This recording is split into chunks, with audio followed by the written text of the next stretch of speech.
Good morning, 5th grade. Today we are going to make our ugly doll stencil out of paper that we're going to use to trace onto our fabric. If you see, this is my finished stencil that I created, and I drew it and then I traced around it to make my pattern for my ugly doll.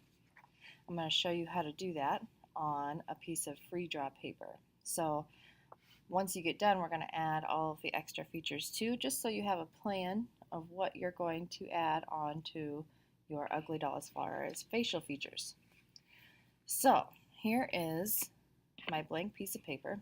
First thing I want you to do is make your ugly doll's head, and I want you to make it nice and big. Try and use up most of the paper if you can. We don't want to make it really small because that'll be more difficult to sew. I like to sketch what I'm going to make first, so that way I can erase all the lines that I don't like later on. So there's my ugly doll's head. It could be whatever shape you want it to be. It doesn't have to be a circle. It can be a square. It can be diamond shaped. It can be oval shaped. It's up to you to decide what kind of shape your ugly doll is going to have. Next, I want you to create your arms. So the arms are going to come straight out from your ugly doll's neck. They're not going to have, your ugly doll's not going to have a neck because that would be too skinny for you to sew. So the next thing is arms. You can make the arms come straight out, you can bend them, but I do want you to make some arms. And those are pretty small, so I'm going to make them a little bit bigger. And then once you make one arm, go to the other side and try and make the other arm as symmetrical as you can, unless you are meaning for it to be different on both sides. It doesn't have to be symmetrical.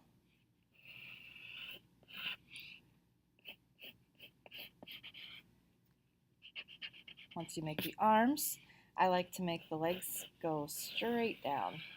It kind of looks like a gingerbread man, but you could do it any other way. And there's my feet. If I wanted to, I could even add actual feet onto my ugly doll. That's another way you can do it. Try and make your legs thicker, at least an inch, same as your arms, at least an inch.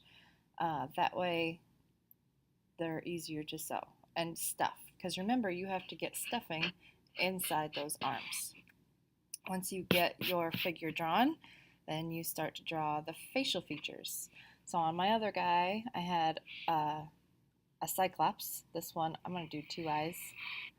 1, 2. I'm going to give him some pupils, and I'm going to make him smiling. Now this isn't a shape, it's just a line, so if I wanted to actually cut out a shape, that's what my shape would look like for my mouth. And I might cut out like a moon-shaped piece of fabric for the mouth out of whatever color I wanted. It doesn't have to be black, it can be purple, it can be red, it can be orange, it's up to you. And then you can add anything else you want. On my doll I just showed you, my other stencil, I drew a bow tie. You could do a bow. You can give him a patch on his knee if you want to. You can add a line so that he has different colored feet for shoes.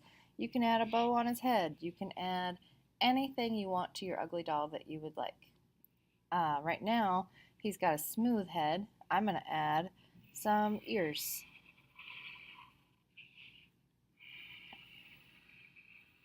Again, making sure that they're not too small. If they're too small, you won't be able to stuff them and make them have fluff inside. If you make them too small, you might have to make flat ears that aren't going to have any stuffing in them because you won't be able to get the stuffing in and around that corner.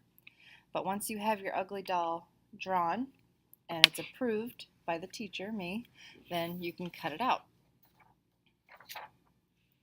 Once you cut it out, you're going to have to pick your fabric color. And I have all different colors for you to choose from, but you're going to cut out your fabric. I used a Sharpie to trace around the outer edge of my ugly doll, and I made it actually a little bit larger than my stencil as I was tracing it to allow me extra room to make the stitches around the outside. So when you trace it, leave yourself a little bit of room around the outside so that you have an even bigger ugly doll. Once you trace it onto the fabric, cut it out with scissors and then cut out a second one because you're going to need 2 layers to your ugly doll. The second layer of fabric should be the same as your first layer. So when I lay this down, it should line up exactly. Might be a little off in a few spots, but that's okay. When you have your 2 layers done, the next part is to add the facial features and to sew around the outside, but that's on another video.